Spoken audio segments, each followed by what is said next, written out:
of it all, untouchable, a new animal. This is how legends are made.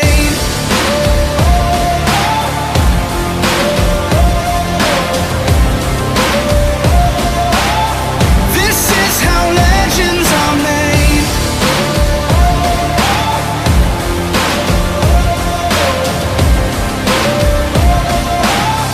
This is how legends are made.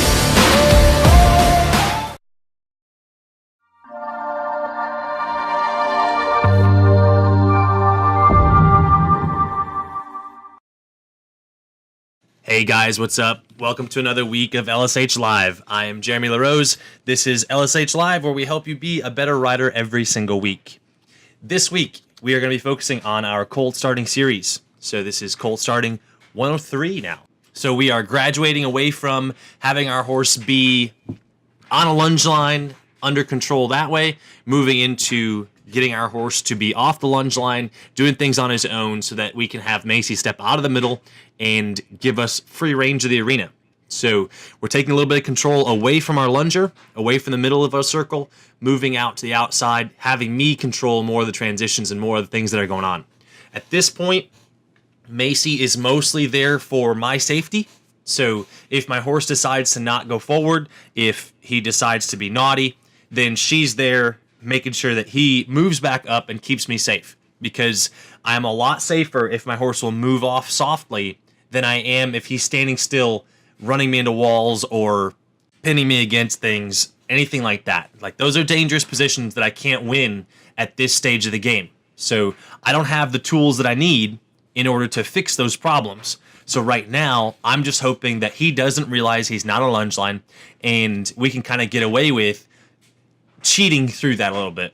So by her standing in the center, we're hoping that he doesn't realize that he's out in the open and he thinks he's still connected to a lunge line. So our horse should be very comfortable with the circle that we've been doing up until this point. So using that to your advantage, I don't have to steer this horse. Anytime you go to steer from here on out, really makes a difference in how your horse goes forward. So anytime you touch his face, you're going to have to add back pressure. So anytime I touch this horse's mouth from here on out, I'm going to have to add pressure off my feet or my voice to push him up and keep him going. Now, the big thing about that is I don't have those tools off my feet yet to send his back legs forward. So I want to limit the amount of times that I touch his face here. I'm not looking to set his chin. I'm not looking to drop his neck, anything like that. So you'll see me just keep my hands forward as much as I can, keep that neck in the middle, because it really makes a difference in how much control you have over his shoulders. So if your horse gets his neck away from the center, if you pull with your inside rein to steer, you're going to lose a lot of control in your horse because you don't have his shoulders in your hands. Remember that steering is done by controlling his shoulders. His shoulders determine where he's going, not his nose. So my horse does not have to follow his nose. And in fact, if I get his head too far, like right here, how he takes his head too far to the left, I'm going to be in trouble because I don't have the steering over his outside shoulder that I need to really set the outside edge of my circle. So our game plan at this point is only to get him to move up and take his gears when we ask him to and make sure that he doesn't cut in too much on that circle. We've got our horse to where he keeps the distance away from Macy and keeps it pretty consistently. If he were to lean out of me, and this is where, like when we lunge, we're so strict about my horse maintaining the circle on his own and maintaining the slack in the line. If he's pulling on you the whole time that you're lunging him, he's always shearing out of the circle. So you already are setting yourself up for a horse that's going to drag you to the walls when you go to lunge him, and that's not a good place to be.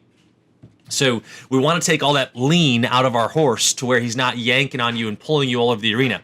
A lot of people go wrong when they lunge because they don't pull that horse to them when they take transitions. So I would much rather have a horse that leans into the circle, because that's really easy to fix, than leans out of the circle and drags me to the walls. And I see this a lot when people start their horses because they just don't plan on where they're going next. You've got to have a game plan of where you're headed in the arena, because if you don't, you're going to do what we call pinballing off the walls. And that's going to be a bad thing when you go to ride your horse, because he's dragging you around the arena and just taking you places. We don't want him to take us places when we ride. I want to make sure that I'm completely in control. If he gets me pinned against a wall, I'm in trouble because he wins, and I can't get away from that wall on my own without the help of Macy because my feet don't mean anything.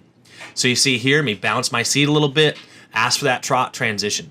I'm not going to kick a whole lot. I'm going to use my seat a little bit, and most of the time, I'm just going to squeeze my legs on him to get him to take those up transitions. It's not about kicking him. And I want to stress that from day one here in my program. It's not about kicking this horse to get him to go up. I want to save that for emergencies if I have to. But ideally, this horse learns to come up underneath of me the whole time we do transitions. So all I'm doing here, see how he takes his head too far to the inside when we go to make this circle. So Macy comes in to help me. I know it's a little bit out of frame there. But he tends to take his head too far to the left. So this horse just got in the habit of steering out of his inside rein. So you see me bounce that inside rein against him, bounce that outside rein, and in the video I'm getting after Macy a little bit saying, send me forward, give me something to work with. The more forward he's going, the more control I have, which is counterintuitive for a lot of people. If he stops with his head in the air and he's bouncing his bit off my hands, then I don't have any control. So like right here, if Macy would send his legs forward, I'm in good shape. So I've got to get this horse to stay between my reins and my feet. That's mission number one. That's like the critical thing that we need in order to start building off of. This horse has got to respect the lanes that I make with my hands and my feet. And that is, again, one of those things that will retain through his whole life. That concept of staying between our hands and our feet will stay there no matter what stage of training he's at. So it starts right here. It starts in the beginning stages. It starts right off the lunge line. At this point, I need to keep his head and neck in the middle. So you see almost every time around that spot of the arena, he dives his head to the inside and he kind of shears to the outside. If he takes his neck to the inside, then I lose control of his outside shoulder. So you have to think about if he takes his neck to the left, his right shoulder is going to open up and it's going to go places. So it's my job at this point to make sure that he doesn't lean on my outside rein. And a lot of people try to counteract that outside rein lean with pulling their inside rein more. So he's not making the circle to the left here, so they pull their left rein more, trying to tip his nose onto the circle. There's a point in this horse's shape where if he takes his head too far to the inside, I lose control of his outside shoulder. So you have to keep that in mind when you're riding, that you can't take that head and neck really far over because you actually lose control of your steering. And we want to make sure that we have control the whole way through. So I've got to get this horse to where he gets off my outside rein when I steer him around so that he's not so dependent on taking his head to the inside to go where he wants to go. So he's just kind of gotten wise to the way people steer, and he knows that I'm going to take my head to the inside really far over, and you're not going to have control of where you want to go. So that's that quick kind of jerk. That's that snap. And it's the one time that I use the element of surprise a little bit to get my horse up and off my hands. So this horse kind of tends to lean on you, kind of tends to pull on you. And when you get these horses that take the bit and want to go places, then you've got to surprise them a little bit. So I can do that by picking his neck up and picking him up and kind of just snapping him over. It really works well on horses like this to get control back in.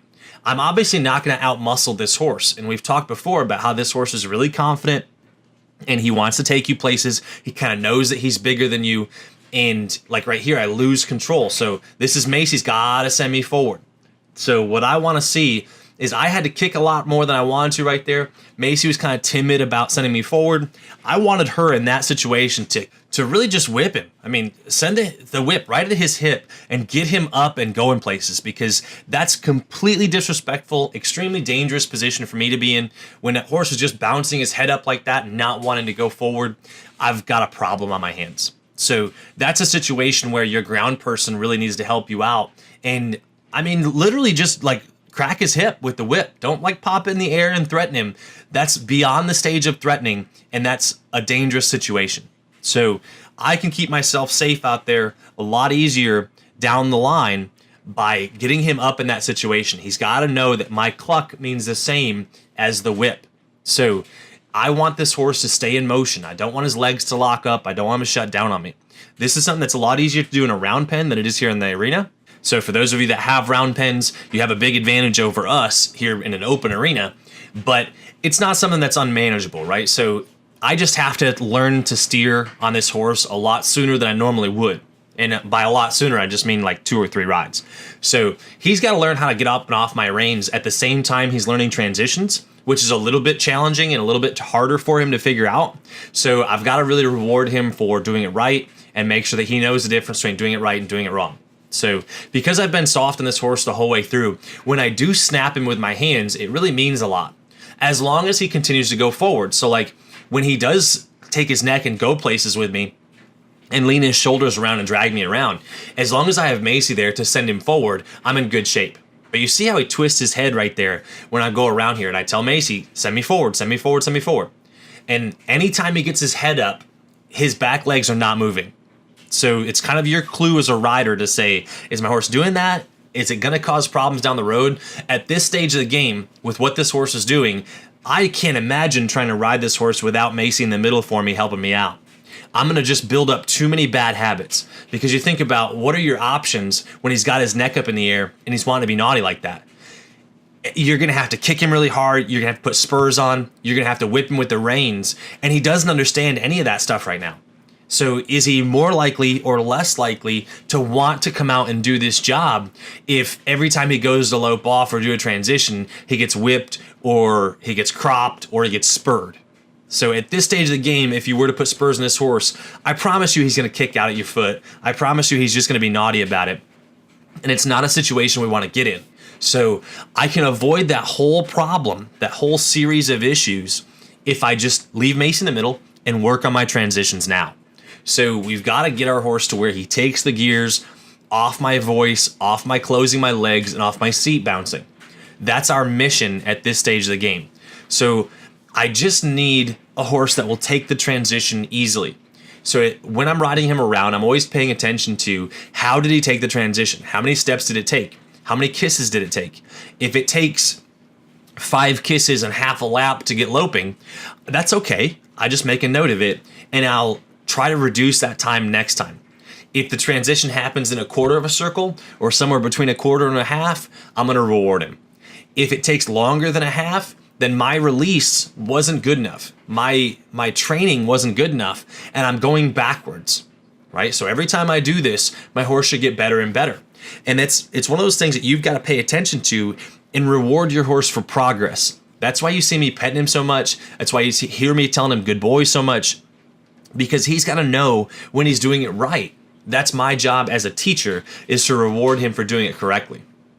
And this is the extent of my ride. So at this point, we're done, right? Like this is a 15-minute video and my ride was 15 minutes. My lunge was maybe 10 minutes before this and I identified some problems. So I've got a horse that's too soft off his inside. So I've got to get him to respect my outside rein more, and I've got a problem where he doesn't like to go forward. So those 2 issues are going to be what I'm focused on the next few rides. Notice how I'm not going to be out here for a really long time taking this horse and riding the crap out of him and putting him for a half-hour workout or a 45-minute workout where he's just going to get mad and not want to do his job. There's going to be plenty of days down the road that his workouts get really long and really hard. All I want in the beginning here is for him to enjoy his job and like coming out there and use, again, that natural curiosity of the horse. I want to leave him wanting more. That's the key to it. So that's it for this week's video, guys. Thank you so much for tuning in. We're going to continue doing this Colt Starting series. It is my favorite part of this whole deal, and one of those areas of training that I think people really go wrong. So you see me not pulling on this horse's face. I'm not worried about speed. I'm not worried about any of that stuff. In fact, I want him to go fast at this stage of the game. If he goes slow right now, I've got a whole different set of issues. So get your horses moving up, get them moving out. It'll be much easier to have something to build and train from than worrying about speed right now. So that's it for today's video, guys. Thank you so much for tuning in. I'm Jeremy LaRose. This is LSH Live. We love having you here. Thank you for giving us the opportunity to do this. Keep grinding, and I'll see you in the next video.